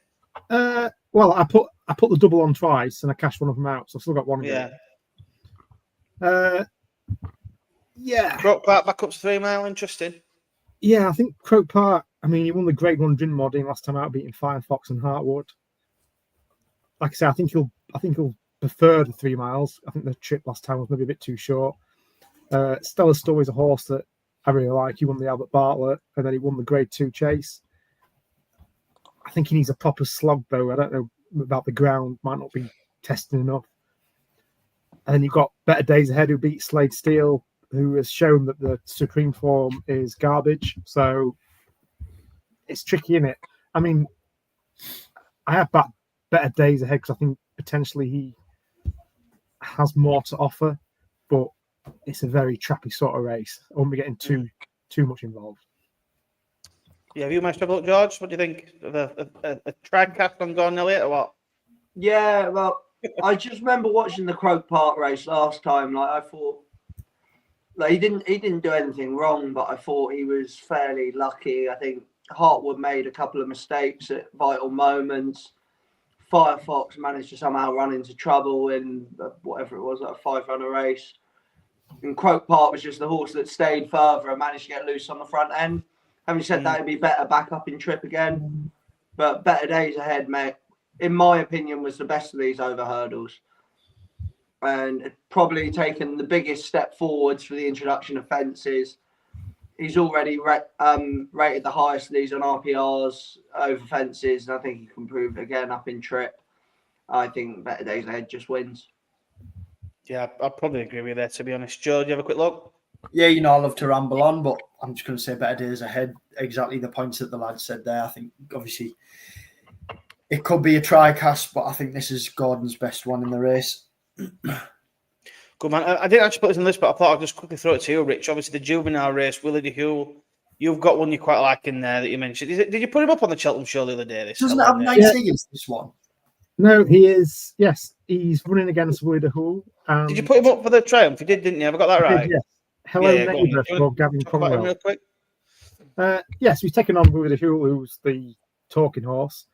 I mean, Hello Neighbour is unbeaten on the flat, I think. I said he's been beating horses rated 88, 90. I mean, Gavin Cromwell said that he's the most excited about this one over the Christmas period. I think he's probably still 12 for the Triumph. I'm not sure what price he is for the juvenile hurdle. Fives. I'll probably be having a little dabble each way. I assume and pray he can jump. But yeah, I mean, it's going to be a good race. It's quite interesting that he's chucking him in against some of these horses first time out. They obviously think a lot of him. I'd take some 12s now for the Triumph before he bolts up and then into favourite. Rich, he is 5s on William Hill, but as short as 11 to 4 on 365. There you go. Just get the William Hill account set up by your grandma, your granddad, whoever else. Get the 5s back in for the Triumph. No, I think it's a good pick that. I'll swing to you then, George. We'll swing over to the Rewards Club Chase. Obviously, we're going to see the return of Gaelic Warrior. Found the 50s in here. He's obviously had a run down on Blue. Marine National, Mr. Who Can't Breathe. What are your thoughts on this, on good yielding ground? I think Gaelic Warrior is just going to bolt up on the road to the Champion Chase. No, I think I'll take on top of the market here. First time out, left-handed, Gaelic Warrior at 11-10 has to be opposable. Like, we can't forget, just because he's gone well once left-handed, what he's done the majority of the times he's gone left-handed. And it might well be that after a few runs he settles down. It might well be that now he's 6 years of age, he jumped straight first time out. But at 11-10, I'm not taking that on trust.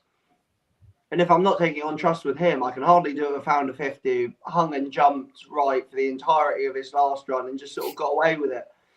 Which brings me down on Dino Blue. I thought made a really likeable return to action. Like, got stuffed by an Ergamine, but had plenty of nice horses in behind. And I just think the rest of them behind that make very little appeal. Like, Captain Guinness will turn up in March and run a half decent race. Marine National Can't Breathe. Jeez, the rest of them are just much of a muchness, aren't they? And you got first time tongue tie on Dino Blue this time as well, which is a huge plus. Been taking into account her mare's allowance, she's rated 157, so compared to these, she run to 164, which put her bang in between Founder 50 and Gaelic Warrior on their best day. 7-1 each way, 3 places, rock solid bet.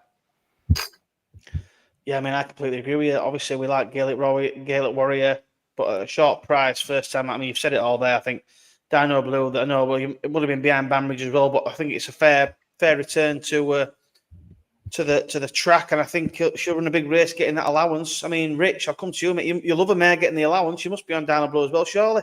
Are you on your Champion Chase bet? Gaelic Warrior is a machine. Here we go. So Gaelic Warrior can give a mare £7, but other horses can't. Is that what you're saying? I mean, there's giving a mare £7 and there's trying to give Lossiemouth £7. Anyway, yeah, I mean, he's got a decent record fresh. I mean, he's won every seasonal reappearance. Like George said, he's a bit quirky, but that's why we love him. How many of those seasonal reappearances were left-handed? It's irrelevant. I don't think a single one of them was, were they? Just off the top of my head, I think they were all right-handed. George, you won't get past the anti-post pick bias with Rich. Punches down, Tremor, And I tell you what, he'll be 4 or 5 lengths down every fence. So I mean, he jumped straight as a nut in the article, didn't he? Don't know what everybody yeah, was but that worried were after about. a few runs, wasn't it? Like Yeah, George few said, I goes. quite like that angle of maybe what takes a happened the road time just to get before straight. that? Yeah, he's learnt now. He's just A very slow weak bird. Arkle as well, by the way. Probably. I put him up on the final furlong for the Arkle. I will say, I think it was 16-1 at the time. It was a fantastic day. That was when we were there, wasn't it, Joe? Actually, Yeah, it was, mate. It was. I played the forecast actually. what a day! But I just think he's a if machine. if there's a time to not go left-handed with him, it's got to be first time out. He's a bit fresh, bit on his toes. I'm not denying he's the best horse in the race. He is. But that'd just be for me anyway. I mean, I can't have a national like you say. No. I just don't get that horse. Found a 50, scraped home last time, I think. Not impressed with that. Like you say, Diamond Blue for the place. I can see that happening, but I just think Gaelic Warrior is a monster, so he wins. Fair enough, Joe. You want to get Warrior? Tough in it, mate. I wouldn't have a bet on Gaelic Warrior. I can't wait to see him out, but I wouldn't be having a bet on this race. If I was having a bet, I'd take George's way into the race over taking Gaelic Warrior at a short price. However, just in my book, I can't back against Gaelic Warrior because he could turn up and he could win by 30 lengths. He could jump. He could hang all over the place and finish nowhere. I think he's an absolute superstar, but he's a nutcase at the same time. And he'll be fine because Patrick will tell all the other jockeys not to jump on his dodgy sound. Yeah. However, my nap does come in Ireland, Jim. So when you said we're just having a little talk, I was pretty disappointed. What? Said my nap of the Christmas festival comes in Ireland. So I took this into pretty much a lot of detail. You can talk about it for as long as you want, Joseph. Which horse you on about? No, not this race. I'm on about one we are going to feature on very soon. Well, you can deep dive in, mate. I'll be deep diving now on. As long as it's not bloody gone 10 o'clock, like as long as you can. Also, It's are we all in statement agreement? on. Are we all in agreement that Captain Guinness can't win, so therefore we should all back him because he bloody will? Yeah. Yeah. That's pretty bang on, is that? To be fair, I'm more gutted about the next race. I mean, it would have been the future champions Novice Erdial, but Salvatore Mundi's obviously not been declared again. I know that. I know Willie did say. Are you sure he's fitting well? Well, we don't know. I mean, his comment was that late over Christmas or into January, or sort of late December, early January, he said. So maybe it was just a token entry, just in case they thought he were long enough. You know, maybe they look at a bit of an easier. I mean, it looks a weakish race. Romeo Coolio, Blue Devassi, blah blah blah. I mean, anyone want to speak about this race? I mean, I want to see Salvatore Mundi out now, but I think he's one of them that's maybe got the odd little issue that they've got to kind of mind. We might not never see him, which would be a real shame. But anyone want the floor? I had a fairly straightforward look at this. Was Romeo Coolio let us down last time? The other two Willie Mullins horses there that are reasonably high in the betting and maiden hurdle winners. Blood Devassi is the only horse that's won a graded race, and he won it by 5 lengths. This thing probably the only horse in the race that's won a graded race ought to be favourite, and he isn't. So I'd have to have a couple of quid on him. Entries, aren't there? Those two, Elliot. Those two. Pardon? They've got double entries, Romeo Coolio and Blue Devassi. We just seen them in an entry, didn't we? But without Dex, it's difficult. But if he showed up here, I would be thinking he ought to be favourite, and if he's not, I will definitely be backing him. He's the one I would go for if he runs. Yeah, I mean, I can't have Romeo. I'd never back Romeo Coolio. I mean, I think he's very slow, very slow. Right then, we'll move on. And the last 2 races we'll look at, we've got the Savile Hurdle Grade 1. You've obviously got the Home by the Lane here. Bob Ollinger, Brighton. The head might go here, but obviously there's again with declarations. Is your napping here, Joe? Yeah. Oh my god. Go on then. Who's your nap of the whole Christmas festival? Let's hope it's Bob Ollinger. I mean, surely. Obviously he's 9. He's had his problems and stuff. He was never, ever going to be fully wound up on that reappearance against Home by the Lee, and he was giving Home by the Lee £5 the meet on even terms this time. Hewick's in there. Asterion Falonja's in there. Noble Yeater's in there, probably won't run. Then the Wallpark's in there, won't run. Hidden Valley Lake's in there, won't run. Sandor, then you're into Sandor again and Beacon Edge type horses. I mean, I cannot say, for the life of me looking through these, I can't see many of these turning up. I can see it cutting up massively. I can see Bob running here, and I can see him absolutely tearing up. I mean, I don't know if any of you lads see it any different, and you probably all will, but I genuinely don't see this any different. Mate, Beacon Edge was 9 lengths off Lossiemouth. That form is insane. I'll jump in because I'm with Sorry. Bob. Oh, yeah, 9 lengths. Go on, George. Go on, mate. Sorry. I think with a run under his belt, Bob Ollinger should change form round with Home by Lee. Obviously, they're both complete rogues, but the one thing I do think will make a difference is why I'll wait until Dex. If Rachel's back on him, that's massive for Bob Ollinger. Like, Darrow O'Keefe's fantastic, but this also takes a lot of knowing. There's so many little, like, idiosyncrasies that you watch, like, things that Rachel does with him on the way around, like trying to sort of kid him onto the bridle by not touching his mouth, if that makes sense. Like, once you start trying to kid him onto the bridle, he knows what you're doing. But she's sort of like sitting on him going, I don't care if you travel or not, basically. And that's when he'll start traveling. Like, it's a real tricky ride, and it's a pleasure to watch her on him because she knows him so well. So if Rachel's declared on him, I'll be backing Bob Ollinger. I mean, he's set, sorry, to 2 now. I mean, surely that is a hell of a price. He won't be that come the day, will he? He won't be, but I've got to see Rachel's on him first because obviously I think they've got horse centred at Newbury Saturday as well, haven't they? Yeah. So I'd have to wait. It's nothing against Darrow O'Keefe, but I have to know Rachel's on him before I back him. Maybe I'll just text someone at Henry's, but come on, get him texted now. Get the lowdown now. The other one, it's nothing to do with this race. I just thought it was interesting. The Wall Park. We all watched the Wall Park run at the weekend. It's the new side of Burley, no?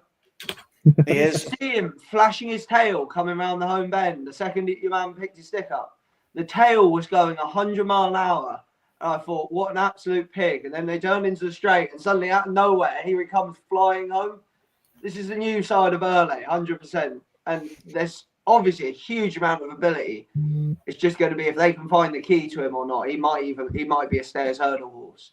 But which handicap are they going for? That's the question. Yeah, maybe he'll do 2 attempts first, then stairs hurdle if he's a new side of Burley. I actually had to look up that they weren't related because it reminded me so much of him. And he was JP horse as well.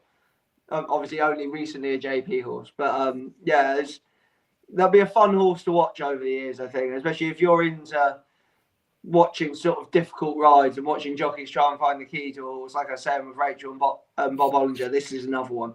He's going to need the same person on him every time, and once someone finds the key to him, he'll be a right horse.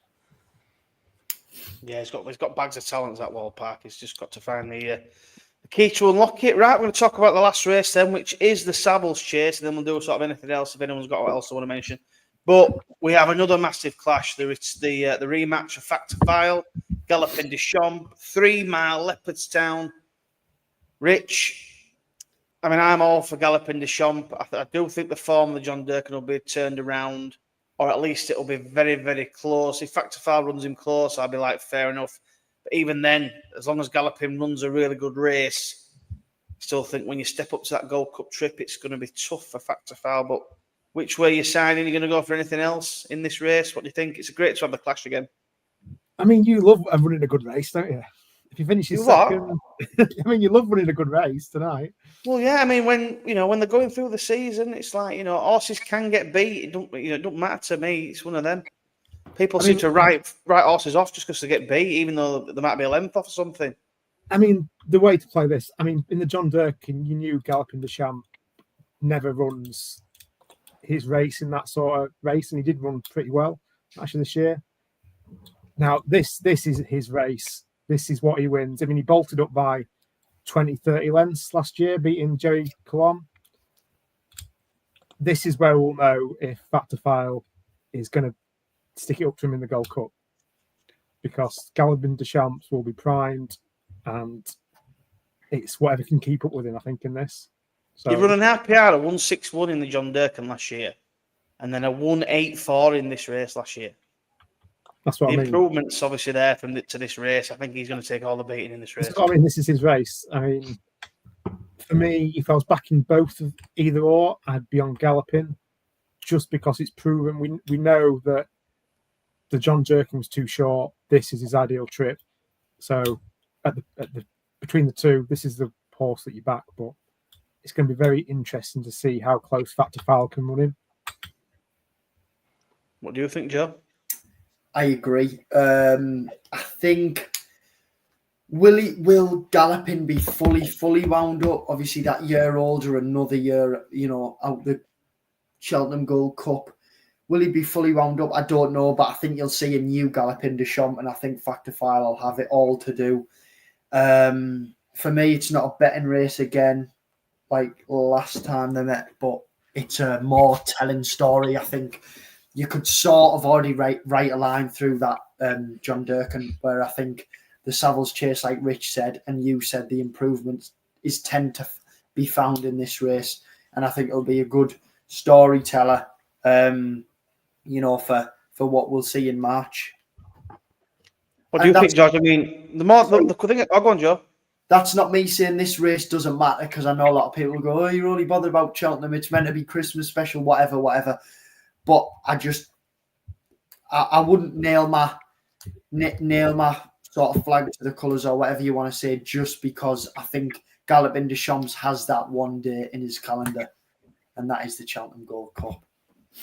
I mean, you can always mention Cheltenham. I think the race is obviously massive. It's a Savills Chase. It's a great one. It's great to see them going against each other. And I think it's like anything. If Galloping Deschamps wins and Factor Foul's only just behind him, it then makes the Gold Cup even more tasty, because that they're not far between them. Do you know what I mean? And that's what we want, these battles throughout the season that's then building up to the final, essentially. And the more we get it, the better it is. I mean, what do you think then, George? I mean, to be fair, we're going on about Galloping being 8 years old. I didn't realise Factor Foul's only 7 years old. There's a year between them, which is quite crazy. Yeah, I think Galloping Deschamps probably beats Factor Foul here. If the ground was good, soft in places, I'd say 100%. It might just be that the quicker ground plays to the slightly younger legs, but I think it could be the case that Galloping Deschamps goes and beats him here and gives him the experience he needs to turn the tables again at Cheltenham.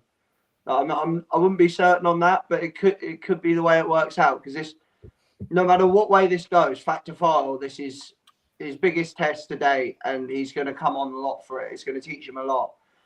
There is a way to bet in this race. There are only 5 horses for which this is the only entry. Most of these are either in the King George as well, or in the Tremor race. So the 5 horses that only have an entry here are Factor File, Galloping Deschamps, I Am Maximus, I Know the Way You're Thinking, and Gentleman's Game. I Know the Way You're Thinking. If those 5 declare, it's not 40-1. You'll get 3 places, anti-post. Say 6 or 7 of them run. You've then got 3 places in a 6-runner race. He's way better than what we saw on his reappearance in the John Durkan. Like, he was looked after. He clearly wasn't fit. He'll come on for it, and he's going to come on for stepping back up in trip.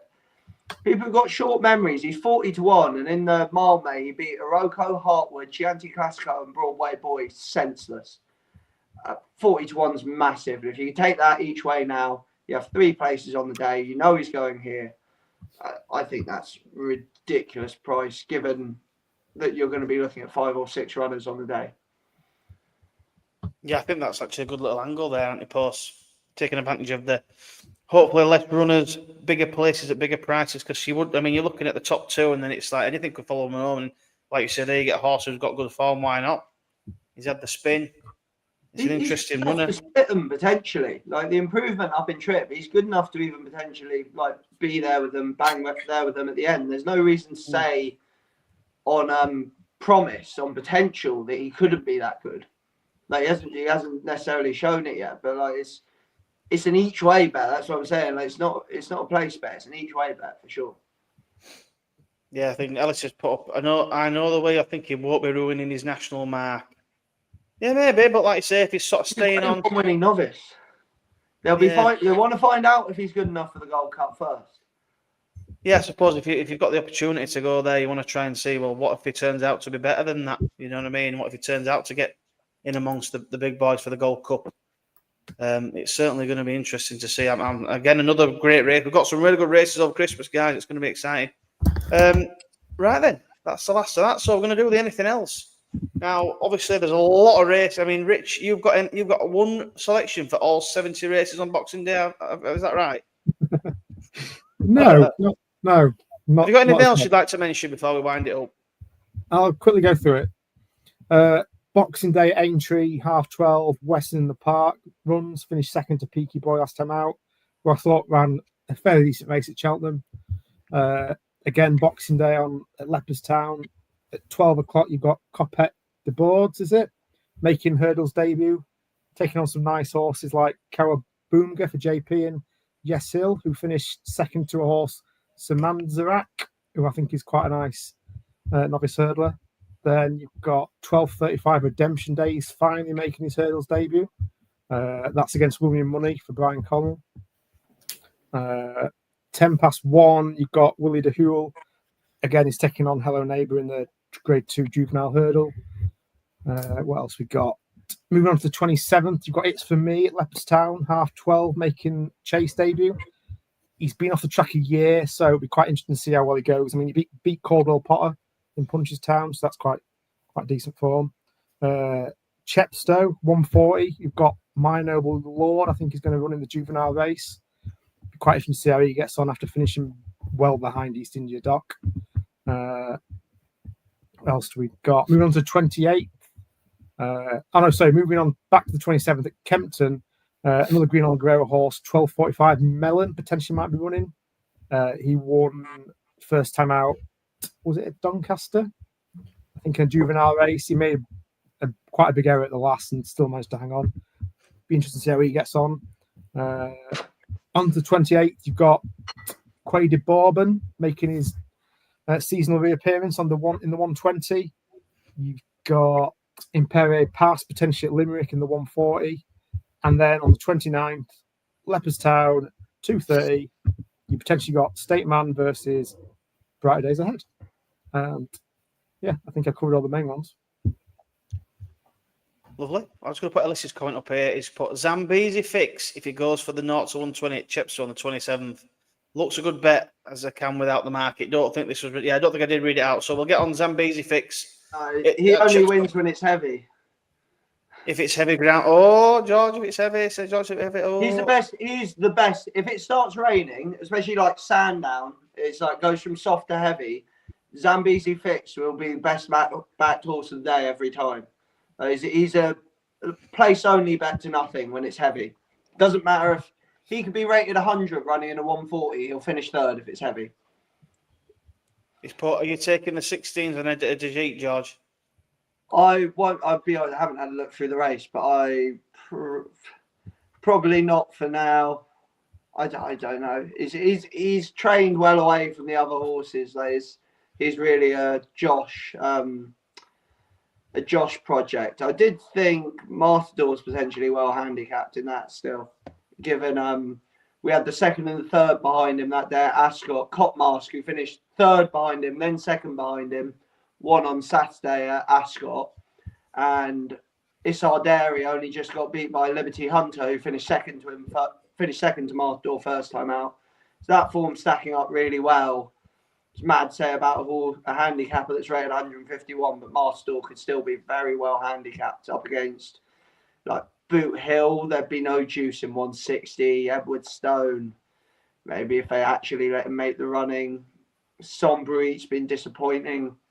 Enter Digit's very in now. Calico's won his race for the year. Malistic doesn't win.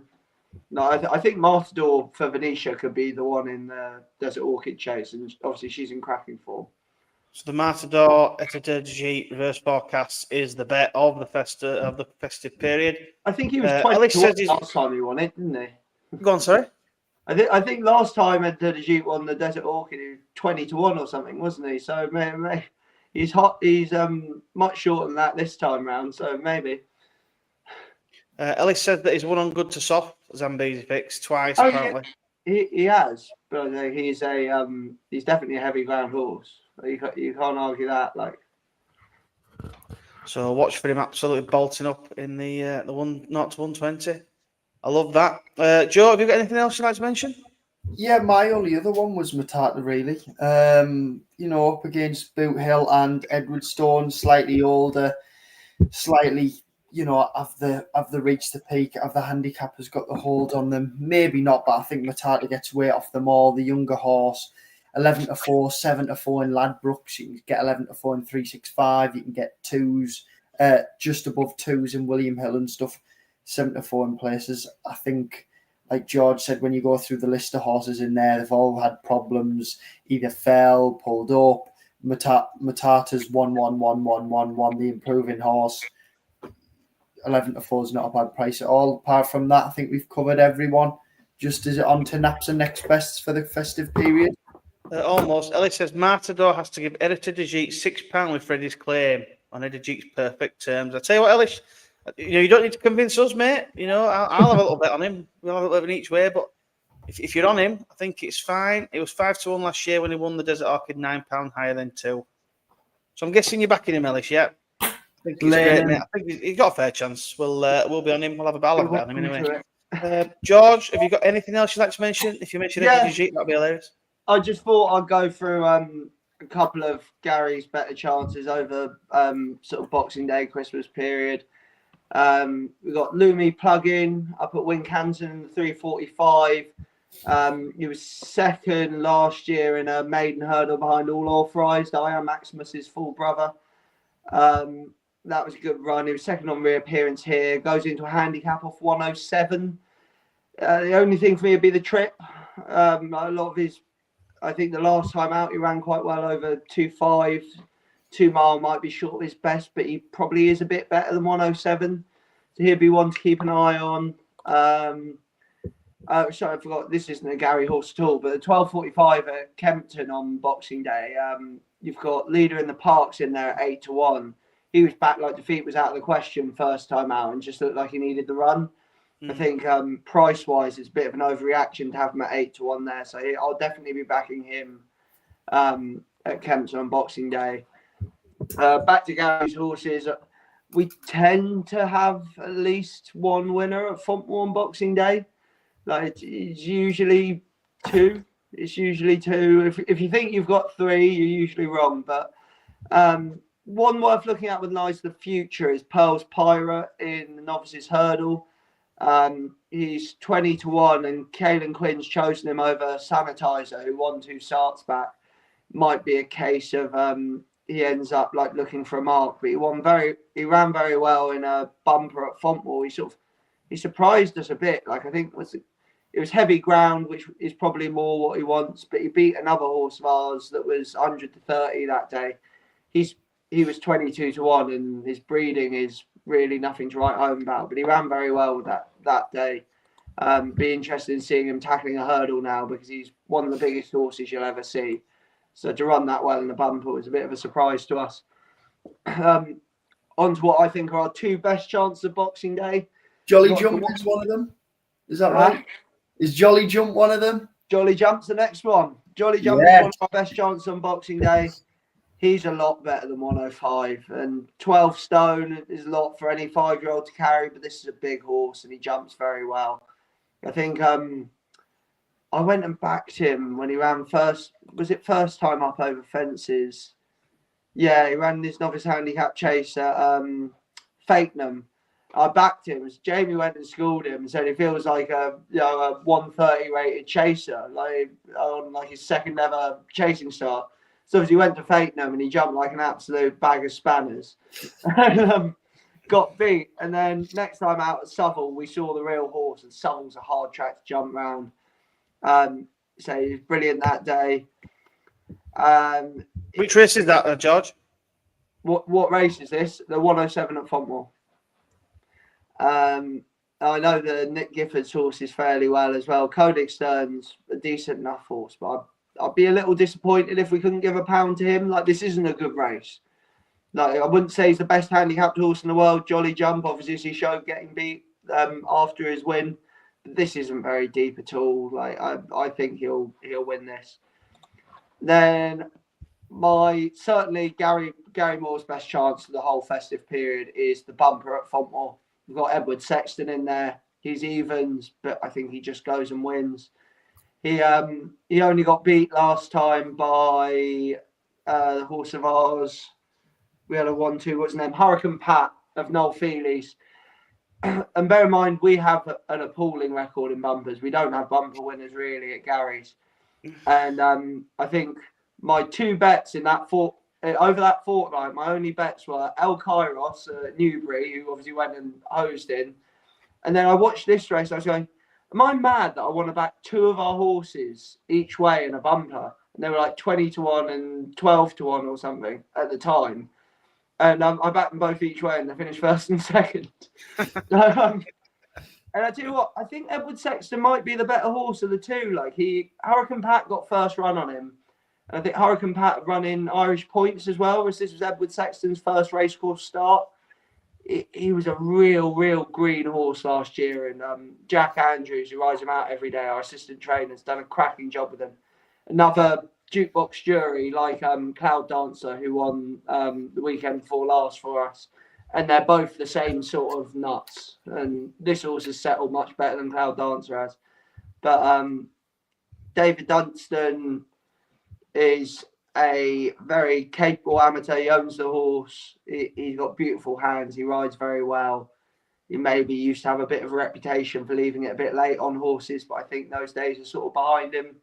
And I think he'll get the job done on this horse. I think I can't see how he gets beat, to be honest. Love that. Some really good, strong selections there. I'm all for that, George. I had a couple. Sedgefield 125 as a one I also like called Knacker Trapper. I think he's got a good chance. Wincanton 128 Saint Doctor, another horse that I've got on my tracker that I like, and the 345 of what horse called Walk on High. Another one I'll probably put on Twitter anyway, so you'll be able to see them on there. But yeah, I think those, accompanied with everything else we've said, I think it's all got a great chance, and hopefully it's a fantastic festive period after we stuffed us face with mince pies. So that's it, guys. Like I say, always a pleasure to have you on, George. So thanks for coming on, mate. We'll get you on more in the new year if you're up for it. Joe, when will we see you again? Will we see you again after this, or is that it for another 6 months? You're muted. Thank God. You're muted. 100%. I'm not back to work till the 7th of Jan, so you will see me. And when I go back down there, I am in a house, so you will finally get a proper setup. The month's rent has been paid, so I'm in the house next year. And yeah, I fully believe that when I see it. Rich, hope you have a good Christmas, mate. You enjoyed tonight? Yeah, it's been all right. Just under 2 hours, covered a lot of races. Hopefully we can get a lot of winners. Yeah, and like I say, hopefully you enjoyed tonight. It's been a nice flow, I think. George, I'll get you on again. I'll let you know about his next few shows and stuff. Probably in New Year now, but hopefully get you on. You had a good time. We just all in agreement that the nap is long draw. Yeah. Long draw. Yeah, we'll go with long draw. Long draw's an nap. The Pertemps Qualifier. Long draw all day long. Love it. Well, hopefully you've all enjoyed the show. Like I say, like and subscribe to the channel. The subscribers are ticking up slowly, but hopefully you don't mind listening to us a lot. Always bet responsibly on Boxing Day. Get it on. Get your Christmas money on. All the money from your grandma and your grandparents. Get it on. If you got paid early, lump it on and don't worry about it till January. I get paid Boxing Day as well. Oh, there we go. The Fontwell double is on, George. The problem is some of the racing Boxing Day starts about 11 o'clock. I think I get paid about 10, so it might be a bit of a rush. So that'd be quickest wage to go in and out we've ever seen, won't it? It'll be Ian Beale by the end of Boxing Day. Oh, God, nothing left. Alice is putting in, well in George wearing Christmas jumper. Yeah, I can't believe I didn't put my own on, actually. Mine's just been washed, apart from the rest. Yeah, sorry, mate. I've got a Bluey, the kids' programme Bluey Christmas jumper. It's just been chuffed in what? Mrs. chucked it in wash. I was gutted. But I had my Santa on. Hang on. Family-friendly shows telling us about you got a Bluey. Yeah, I did have my Santa on for a little bit. Me with my Mickey Mouse ears, so got to count for something, Ellis. least two of us have tried a little bit of something. God knows what. I mean, Rich and Joe got the same barber now. Have you noticed? Yeah, my blueies are in my bedroom. I had a Christmas jumper on the past two shows. I think mine are in the wash now. I'm going to say, imagine having a Christmas jumper not even on Christmas bloody special. Oh. Anyway, like and subscribe. Like the video. Everyone says if you like the video, it helps the formula or whatever they call it. So get us some more subscribers and help us keep growing. But yeah, cheers everyone. Have a great Christmas. You what? Sorry. I should say before we go, actually, the real Napa Christmas period, New Year's Eve, Horse Eve point to point, Larry and George Gorman. We're back in business. Larry, go on. Back. Get on. Week tomorrow. Come on. We need like a Final Flight podcast trip to point, don't we? Yeah. All one pond. Anytime, lads, anytime.